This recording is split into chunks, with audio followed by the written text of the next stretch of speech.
I was once introduced to a Maasai ranger at the entrance to Nairobi National Park. Why? Because I was also a ranger, but I was based in Scotland. He looked at me and he shook his head. How could I possibly be a ranger? But I was. But I didn't have his rifle for poachers. But I did once have to stop 4 men on a Sunday morning killing crows in my park. Being a ranger made me change my life. I changed my thinking about education and learning, and that changed my life. I had been good at education. After all, I'd been in it 18 years. I'd been to school, obviously, university, PhD. But it was while I was training to be a ranger that I began to reassess what I thought learning was. One of the things that we had to do in our ranger training was do a module on how to work with small children, primary age children, in the outdoors. So my friend Elspeth and I designed an activity, and then we went to meet our young boys, it turned out to be. We called them the Gang of Six, in their primary school the day before. And we had a lovely talk with them. They were very sweet. And then the last question was, Miss, will we be abseiling tomorrow? Well, our hearts sank. There was no rock face. There was not even a boulder. And also, we didn't know how to abseil. So Elspeth and I went back and redesigned the programme because we knew we needed to do something much more adventurous and challenging for these boys. The next day came and they turned up, and we had done a rope blindfold trail for them, and the rope was strung between trees. And they started, this rope walk was really quite challenging. They had to crawl underneath fallen tree stumps, through stinging nettle patches, through mud, through brush, until they got to the end of the rope. We then took the rope away, took their blindfolds off, and said, right boys, you now have to go and find that route back, that trail, using your other senses. And they did, with a bit of help. So we said to them, okay, this means that now you are initiated into being wildlife and woodland rangers. And that means you get to wear this elastic band round your head, and here's a pigeon feather as well. There are lots of pigeons in the woods. They were thrilled. On the walk back to the centre, they were singing songs that they thought were appropriate to what we had just been doing. As we got to the centre, one of them said, Miss, could we get some paper and pencils? And I said, but the programme's over. And they said, no, we just want to write it down. So for 45 minutes, they wrote, they drew, one boy wrote a poem. The next day, the headmaster turned up to give us feedback on what had happened. And he looked at Elspeth and I and he said, are you two trained teachers? And we said, no. And he said, well, I'll give you a job tomorrow. And we looked at him. And he said, you don't know who those boys were, do you? Your gang of six. And we said, no. He said, well, they are the worst boys in my school. They are always in my office. They truant, they misbehave in class. Everything you can think of, they do. And the teachers don't know how to control them. Well, this had not been Elspeth and I, our experience. And then there's Euan. Euan, who was small for his age, he was 10, came with his entire class to the park. And within minutes, Euan was leading the programme. Because it turned out that Euan knew that park inside out. It was his playground. He knew where the deer slept. He knew where the badgers went for their evening drinks. He knew all the tracks and trails and signs of wildlife and everything that happened in different seasons. So 29 of his classmates, his teacher and I, followed him. His teacher turned to me and said, he's not like this in school. And I said, well, why not? And she said, well, he doesn't participate. I can't get a peep out of him. And I'm really worried about his academic ability. It was years later that I came across the theory of multiple intelligences by Howard Gardner. And it turns out that Euan probably had the multiple intelligence of naturalist, the same as Charles Darwin. But for me, he had two other skills. He had shown great leadership. We followed him. And he was a great communicator. We were spellbound by his stories. And then there was Shona. Shona was 6, delightful. And it was a summer afternoon, summer camp, and we'd spent a lovely hour crawling through the meadow, finding all sorts of animal trails and different plants. And at the end of that, we went back to the centre, and she decided that what she wanted to do was draw a map of a meadow as though she was a bird flying over the meadow. She could do most things but didn't know what a tree looked like, so I helped her. My mum was visiting, and my mum was a head teacher of a first school, and she turned to me and said, she's not supposed to be able to do that, Anne. And I said, why not? She said, well, she's 6. At 6, they are not supposed to have yet the concept of being able to see the world from a bird's eye view and understanding what that looks like on a map. Well, this got me thinking. We'd had these experiences, and maybe the models and the assumptions that we were making about children and young people and how they learn, maybe they weren't always correct in certain situations. And what began for me was a lifelong journey and exploration of learning, the brain, and how to do the best learning. I began travelling the world, and when you travel the world, the best thing you can get as a job is a teacher, especially a maths teacher. But I was also teaching geography. And one of the things that I'd obviously been doing as a ranger had been learning in the environment. And we had also been doing learning about the environment. But I had been doing that in a way that meant games and fun and all sorts of great activities. But in classrooms, I was going to have to do learning through. And that meant creating the atmosphere that helped the best learning to happen. But I began to also then, to do this, I had to explore some of those models and assumptions that people made. And my favourite one, which seems to be all too prevalent, maybe even today, is the empty brain model. And it goes like this.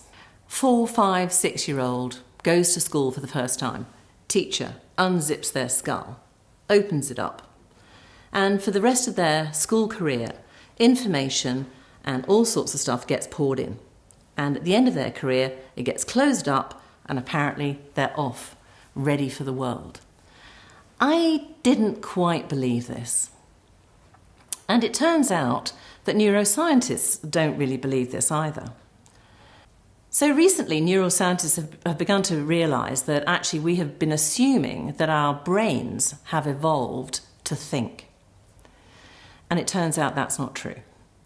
Our brains have evolved to predict and tell our bodies what to do. It's a survival thing.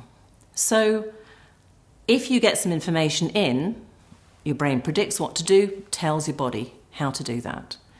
If another bit of information comes in and it's really not right with your prediction, your brain has two choices. One is it can just carry on with the action, rightly or wrongly, or it can take that information in and reassess and decide what to do with that new information and maybe make a new prediction and new actions. And that's called learning. But in order to do that, you have to have something in your brain that helps you do the prediction. You need experiences, you need knowledge, you need data that is going to tell you what to do. So you cannot be empty-brained, even if you make the wrong choices. I began to take this learning that I'd been doing about learning, and what I began to do was actually teach teachers, and actually sometimes rangers. And I was mostly teaching environmental education, and this was in Canada. But I began to ask myself a question, is this it? Is this all we have to do? Is good teaching practice all there is? And then I came across education for sustainability. Or as I like to call it, learning for sustainability, which means learning for a sustainable and just future. And it means, how do we build resilience in our young people? How do we help them understand all the changes that are going to come?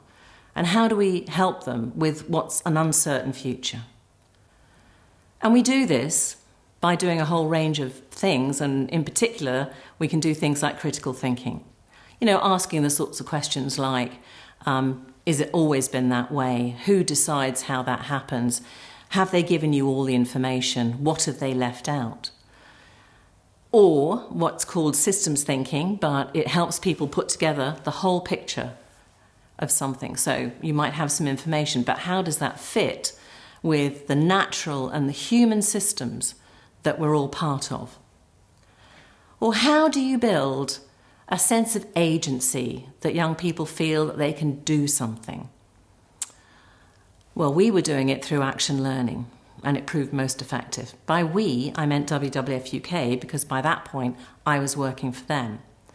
And WWF-UK at that time were actually held up as some of the experts in learning for sustainability. And it's because of this that the Department of Education invited me in to tell them all about education for sustainability. They were about to do their own Sustainable Development Action Plan, and they wanted to know how it fitted with teaching and learning. So I explained, they got it. And then they asked, so this thing, Anne, socially critical thinking, does that mean a student could question the government's economic model? I was shocked. I said, well, yes, I mean, we all can. It's democracy. And they said, no, we can't do it deliberately. And to this day, they don't do education for sustainability. But I was on my own journey. I was working out how to do learning for a just and sustainable future. And I began a charity 13 years ago called Seed. And we developed a lot of programs. But just recently, we started to ask ourselves again some of these assumptions that we might have been making. How are young children and young people learning? What do they already know? What do they want to know? And what do they worry about? So we began the Youth Listening Project.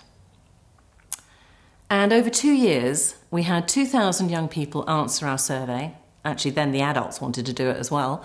So we had 600 adults, teachers, educators. And the results were astounding.